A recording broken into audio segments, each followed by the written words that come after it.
Greetings, my name is Ian Teka. Today we are thrilled to have Madam Harriet Amache, who is the Vice President of Machakos University. Good to see you. Thank you. And I'm Rosebell Wariara. Karibu sana Amache. Karibu sana. So let us start off by you telling us, who is Harriet? Okay, thank you so much for this opportunity. Okay, Harriet is a brilliant woman from Machakos University, a third year in the same institution, a student teacher of English and Literature, serving as the Vice Chairperson of SAMU, the Student Association of Machakos University. Okay. So let's talk about leadership.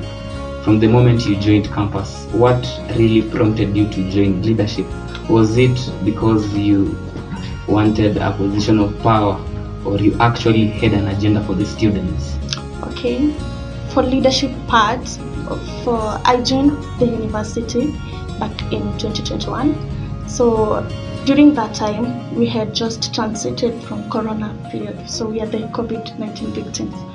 So when I joined here in Machakos University, I had an idea of being a leader, but by then I didn't know how. So when you aspire to do something, you always look for something or some guidance who can let you there. So when I was being admitted, we had the current regime of Ware, then I am the Jerry regime. So Jerry was the president when I was in first year. Now, when I joined first year, Ware was the president, but now it was transited to Jerry when I was in school.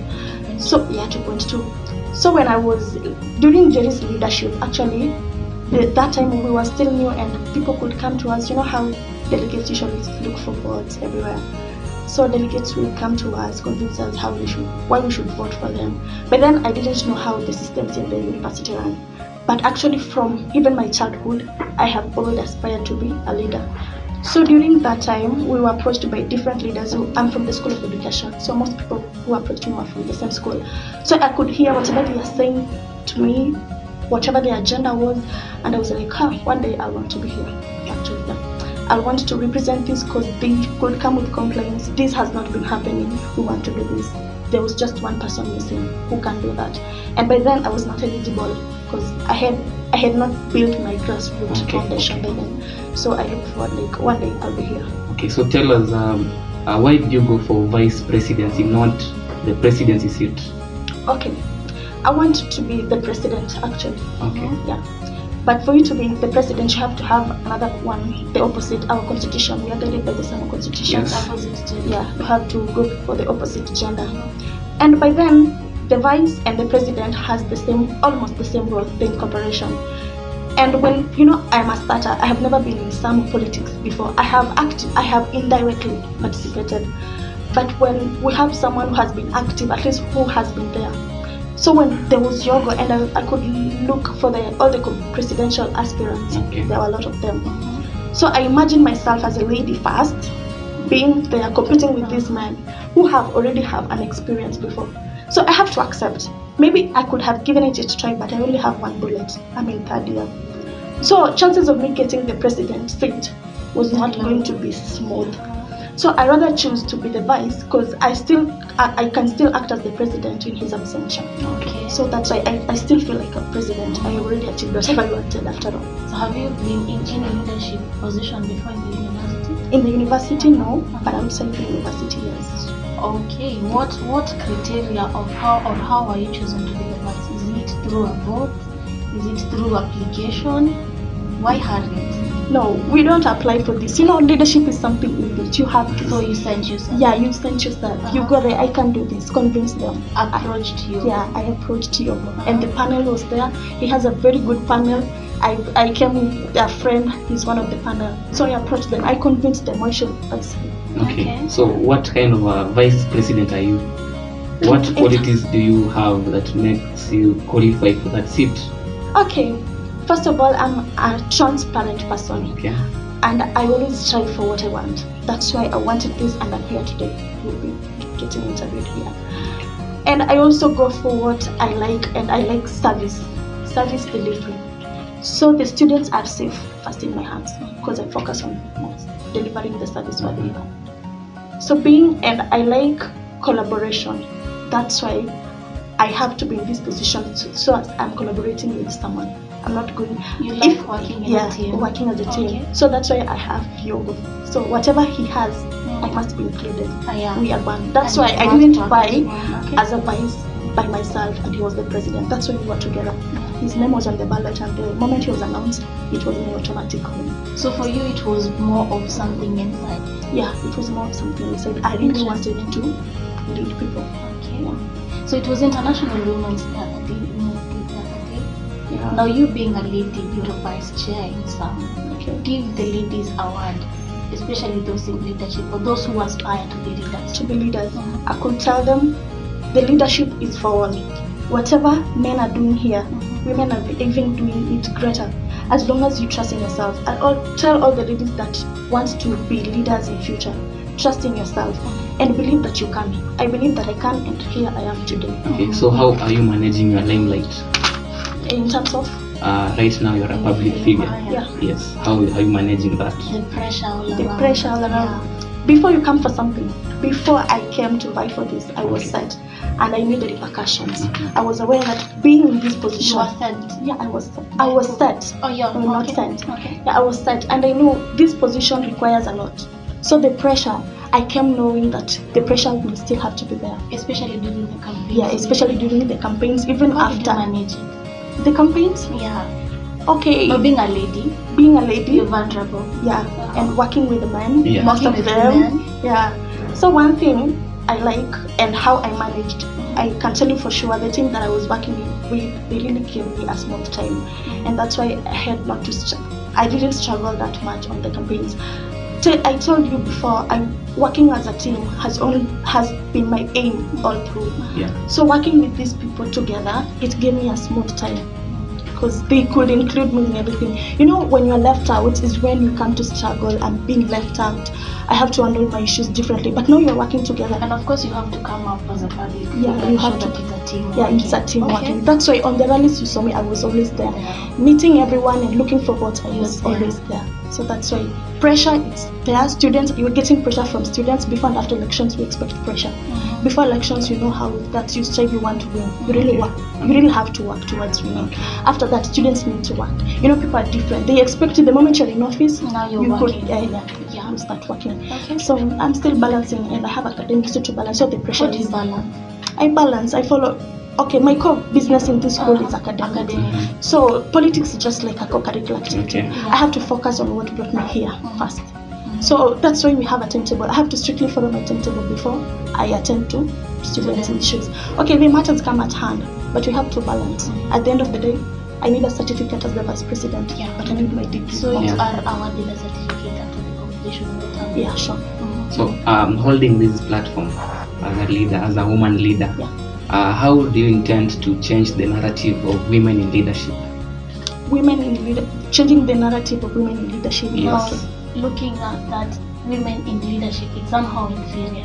It is still not accepted in the society. Sure. What are you doing about it? I want to prove to the university, not to be to the university. Okay. By proving to the university, I'm doing it for the entire country, and people are watching me right now. So I want to prove to them that ladies can work. I'll only do that by giving them the best service delivery. Okay. So after the end of this 1 year, whatever I promised comrades, I'm going to ensure that through my president, you know, my work can only be recognized through the president, because we are working in the same seat. Yeah. So the position I'm holding, of course, we have a constitution. Yeah, the same constitution. I think you have access to it. So everyone has a role. So I'm going to ensure that my roles are well done. So maybe that will give people out there that women can also do this. Yeah, I'm going to ensure. We had manifestos all over, and I can't do that manifesto alone. I told you as before. So I'm going to ensure first my president accomplishes whatever he had for comrades. But as being guided by the constitution of SAMU, I'm going to ensure that my roles are well catered for, and the students are going to get the best from me. So that one will give people out there that women can also do this. Okay. Every opportunity that comes that involves a woman, I'm going to be on the forefront to ensure that they get whatever they want. Help us understand, what is your role as the vice? Oh, my role as the vice, guided by the constitution of SAMU. Okay. First of all, I have to be the prime assistant to the chairperson. And my second role is to act in his absentia or his inability to do that. The other one is security. All the security in the university are under me. I have to in terms of student security issues, measures outside and inside the university, in collaboration with the resident representative and the non-resident representative. I also have to ensure that the university property is not vandalized at all. So I have to be there to ensure that everything is not vandalized and everything is well taken care of. So how are you going to ensure it's not vandalized? Yeah. You're dealing with comrades? Yeah, I'm dealing with comrades. You imagine how hard it can be. Yeah, sure. And to ensure that it's not vandalized, you have to look for the cases where universities' resources can be vandalized. Okay. For example, in our school we have 2 social halls for social activities, games most of the time, and news for some students who reside in the school. So you realize that the rooms are tiny to accommodate all the students. So one thing that I can do to ensure that the university property is not vandalized, I can request the management for us to use the basement hall. At least it's huge and it can accommodate all our students. Request, or it's something you're already planning? We are already planning, it's in the process. Okay. That's why you are in the office and working for it. I'm going to ensure that we accommodate our students there and avoid this congestion that may maybe lead to, you realize our students when they are watching games during those peak hours, some of them even peek through the windows. You realize maybe for a match like Manchester United and Chelsea, you realize the pressure that is always between the 2 teams. So people are always minding and some are even forced to peek through the windows. So us working on basement to be used as a social hall, it's going to cater for that. Yeah, the glass walls, the windows are not going to be broken, and also the chairs are not going to be broken. And I'll also bring in measures for awareness, people to take responsibility. It's always good to talk to someone. I think if we just follow the right channels, I talk to you, Bella, you cannot do this. I enlighten you on matters to do with safety. I think then I work in collaboration with the resident and non-resident representative. The school facilities now, they are under me and the resident. So I'll work in conjunction with her to ensure that everything in the university is set. So we are not going to So what would you want to be known for after you are done with your time as the Vice President of Machakos University? What legacy do you want to leave legacy behind? that I want to leave behind. Okay, first of all, I want to be honest with you, and you have been in that university some years back, so you know what has been happening. The role of the vice chairperson has not been recognized fully. Yeah. Anytime someone comes, she was just there for. It's a constitutional requirement. You have to have a female flower. In fact, there are terms as flower girls. They're just there. They're not seen. The actions are not seen. The actions are not seen. So I'm going to be the first one to ensure that everything, my roles first. For me to work, I just have to follow the constitution. That's why we are guided. I can't do the Secretary General's work to be known. Of course, he has a voice of the comrades. But what am I going to ensure that even my voice is heard through such things that I've just mentioned? And also, one of my roles is like the welfare, and I have to take the general welfare of the comrades. First of all, being a woman, I have to go for the girl child first. You have to bear with me for this. I have to go and prioritize the girl child. So I'm going. Okay, it's already in process. Just the other day, I went to Nairobi. I was accompanying Mr. President. I think you saw it. It was online. It was everywhere. I've already started initiating measures on how we can protect our girls from menstrual hygiene and menstrual measures. We had organized. I met a lady who is really willing to come give us a talk. I will plan that with the management, of course, but she will be coming soon. Also, on my picture with the president, we had pads, the reusable pads. We are planning to bring in our school. It's something that has never been there. The pad thing has been there, but the reusable pad has not been there. I realize that our girls are suffering and pads are expensive. You have to bear with me. Pads are expensive as much as we are comrades. That the economic constraints and the budget for our comrades, it's very tight. So I planned for that. It's going to be, the lady will come now that we are having exams, but we are planning she will be here. The pads, I already have samples, so I'm still educating girls. What are your strategies in reaching out to the culture? Okay, I know I cannot do this alone. I really have to work with others. And in our Students Governing Council, we are at least 3 ladies. So I first begin with them. I have already talked to them. We have organized. They are reaching out to different girls. But I'm also using friends and people who can convince people on why they should use this. So I had to go and be educated on how the pads are used, the pads are made, what are the challenges, what are the disadvantages and disadvantages. So when I have all this information, I give it to my friends, the leaders first, the one we're working, the ICT and the special needs, they are ladies. Okay. So they're helping me spread the gospel outside there on how this is effective, how it can be used. So it's really helping. So it's one of the initiatives that people will remember. Harriet brought us something, at least that part, it lasts for 2 years. So you can imagine something that you've been using. So Harriet brought us this, the economy was this, then I am also in charge of the welfare. I'm going to ensure, by the way, the food that it's served in the mess, it's of standard quality and it's good for our comrades. So day by day, I visit You the already mess. have measures in place. I already have measures in place. I have already talked to TEKA'S. We meet. I'm a regular visitor. We talk about. I also inquire from students who take their meals there. I have gone there to test it by myself. Is it affordable? Yeah, they're affordable. And you know, at some time you have to understand when the economy fluctuates. Yeah, we have to bear. It's an economic So crisis. do you really want to change their diet, or what do you want to do when it comes to mess food? Okay, I don't really want to change their diet, because that is something that was there. I can't come in as the first vice, then I want to change. In fact, it's management's plan. So it's there. What they can do, I can just propose. And I will propose after hearing maybe from the comrades or from myself. I must have to test the food. So I can propose, like, why can't we have this, and because of this. Of course, I'll have reasons from the feedback that I have gotten from the students. Okay, so the other day we had the president, Mr. Yogo, and he gave his thought on the new models operandi that has been enacted on the new dressing code of the school. So what's your thought, Madam Amache? Not being a lady. Now being It affects ladies most. It also affects us. It affects both of us. Yes. Okay. And now that we are in a public university, first of all, and it's a higher learning institution, and you understand one of our core values is professionalism. Okay, Mr. Yogo in his presidential speech, he said that we appreciate and we acknowledge decency and professionalism. And you can imagine of an institution where you come learn for you 4 years or 5, get out with a degree, and whatever you're giving back to the community is enticing. So on my side, first as a lady, I'll go for, we want decency, people to dress well in a decent way. But I think on the dressing part and professionalism part, people should just dress well. And the management now, when it comes in, because you have been constraints at the gate, some people are sent away. Okay, that one For wearing open shoes. So we appreciate. In fact, the open shoes for men is the one bringing issues, a lot of issues. Yeah, Crocs to be specific. Yeah. You know, comrades and Crocs are affordable for most of us as comrades. So we are looking into a way that we have already engaged the management. Yes. We were to have a meeting with them the other day, but I think we had a Senate meeting which was extended, so we were able to conduct it.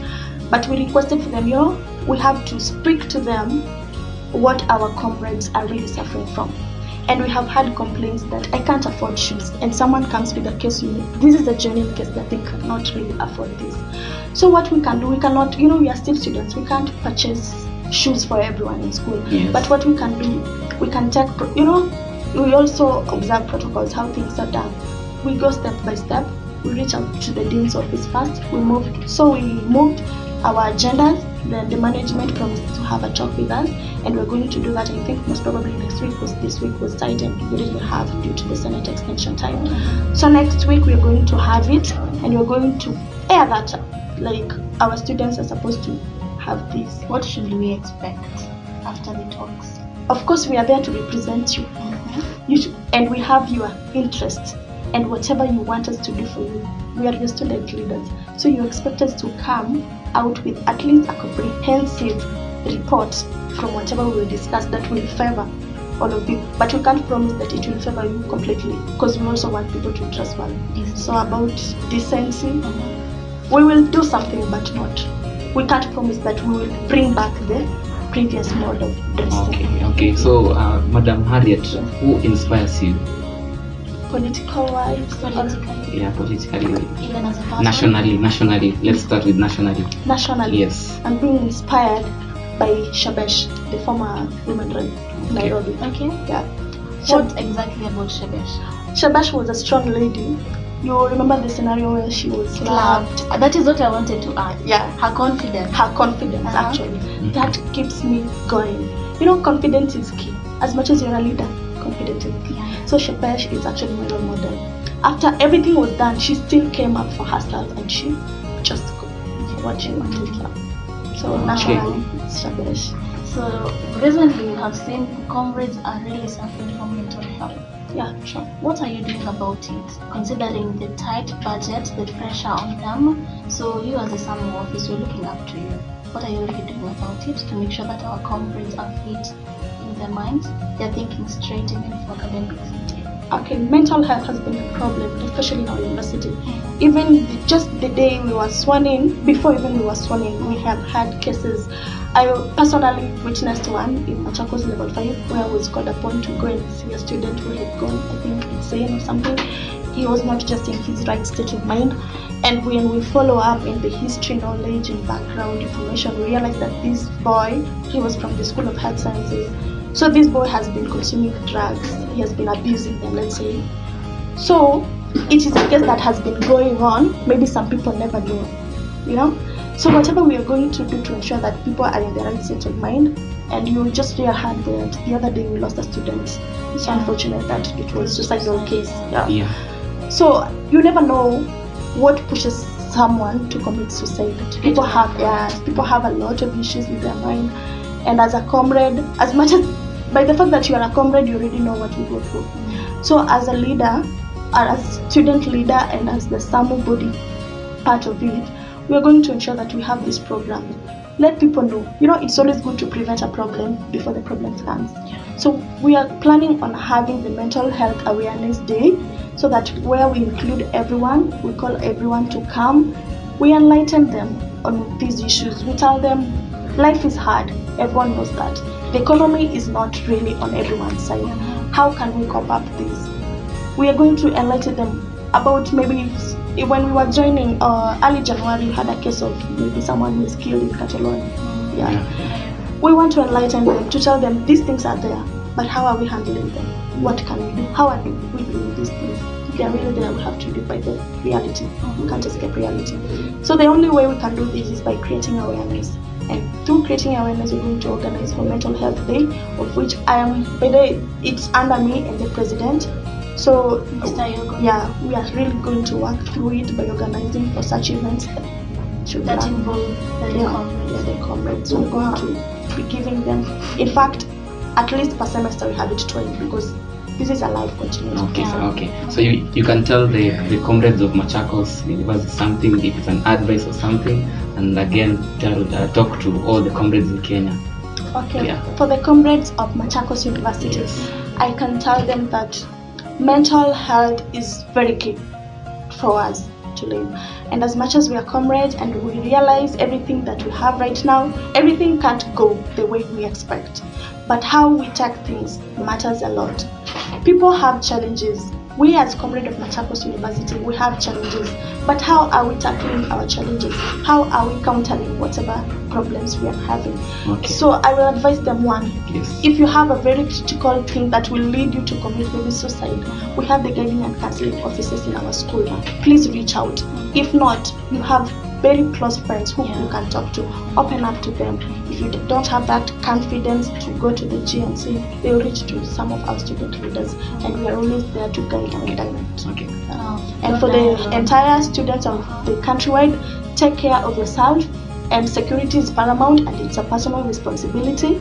Through that, you will be able to curb all the mental issues that will come along. And please take your mental health seriously. Thank you, Harriet Amache. Thank you so much for coming. Thank you. You're welcome. Another day. Thank you so much. Okay.